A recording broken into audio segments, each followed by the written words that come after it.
तो इंडिया ने हरारे में जिम्बाब्वे को दूसरे टी20 मैच में भी हराकर सीरीज अपने नाम कर ली।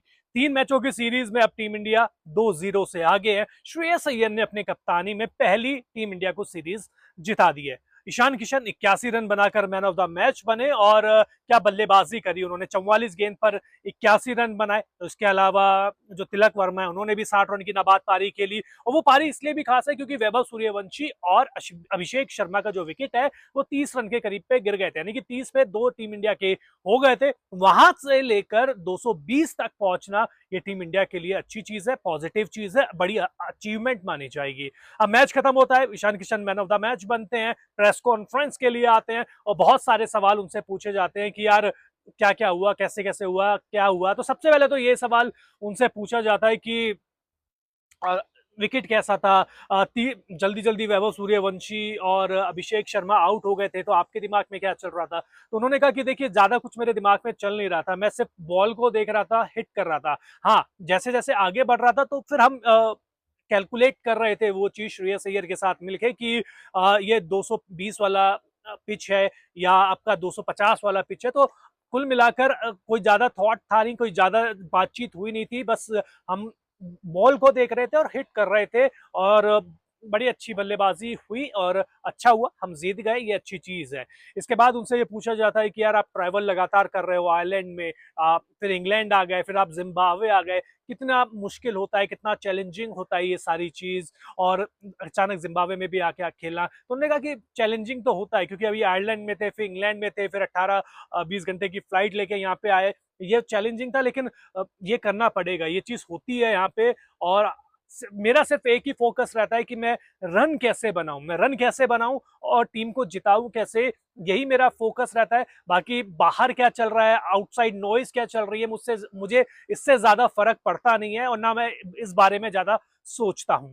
फिर मैंने सवाल उनसे ये पूछा था कि 2 साल, जो 2 साल तक वो ड्रॉप रहे थे, कि उस टाइम पे क्या उनका मेंटली मतलब क्या चल रहा था उनके दिमाग में, मेंटली कितना प्रेशर था, किसी सीनियर प्लेयर ने उनको कॉल किया कि नहीं किया, सपोर्ट किया कि नहीं किया। तो उन्होंने कहा कि यार देखो, कॉल किया वो मुझे याद नहीं है, काफी पुरानी बात हो गई है, लेकिन सपोर्ट मुझे मेरे परिवार ने किया, मुझे मेरे परिवार ने किया, मेरे दोस्तों ने किया, मेरे रिलेटिव ने किया, और वो सपोर्ट मेरे लिए काफी जरूरी था क्योंकि आपको अपने आसपास ऐसे लोग चाहिए होते हैं जो आपको सपोर्ट करे, जो आपको समझे। और उन्होंने कहा कि उस टाइम मेरे पास 2 ऑप्शन थे, या तो मैं अपना रोना रोक के बैठ जाऊं या मैं अपनी मेहनत करूं और अब दोबारा से बैक टू बेसिक आ जाऊं। उन्होंने कहा मैंने दूसरा ऑप्शन चुना, मैंने ये चुना कि मैं अपनी क्रिकेट पे ध्यान दूंगा, मैं जितने ज्यादा हो सकते हैं रन बनाऊंगा। और आखिर में फिर मैंने किया भी वही कि मैंने रन बनाए और उससे मेरा कमबैक टीम में हुआ। कंडीशंस को लेके भी उन्होंने बोला कि चैलेंजिंग है,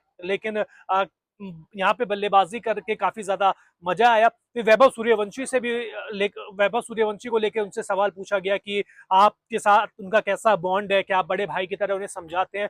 उन्होंने कहा हाँ बिल्कुल समझाते हैं, और केवल मैं अकेला नहीं समझाता हूँ, श्रेयस अय्यर हो गए, अक्षर पटेल हो गए, हालांकि वो इस दौरे पे नहीं है, बाकी अभिषेक शर्मा, सारे हम सब उसको समझाते हैं, सब उसको गाइड करते हैं।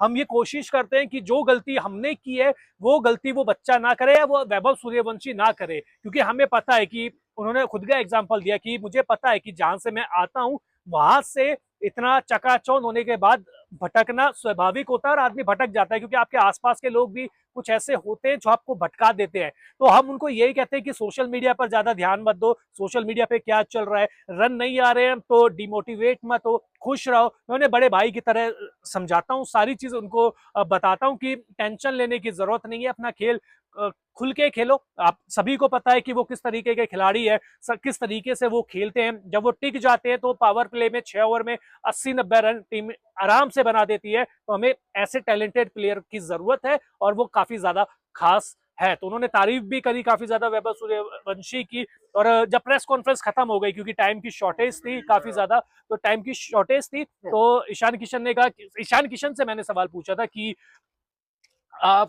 वैभव सूर्यवंशी की बैटिंग तो यार देखो बहुत अच्छी है, लेकिन उनकी फुटबॉल स्किल को कैसे आप रेट करोगे। तो उन्होंने हंसते हुए बोला, यार भैया ये सवाल पूछना चाहिए था ना, मैं 2 रेट करूंगा, 2 नंबर दूंगा उसको, क्योंकि सिर्फ वो बॉल ही टच करता है, नहीं आता उसको अच्छे से खेलना है। तो ये काफी फनी मोमेंट था, मतलब ऑन रिकॉर्ड प्रेस कॉन्फ्रेंस में ऐसा कुछ नहीं हुआ।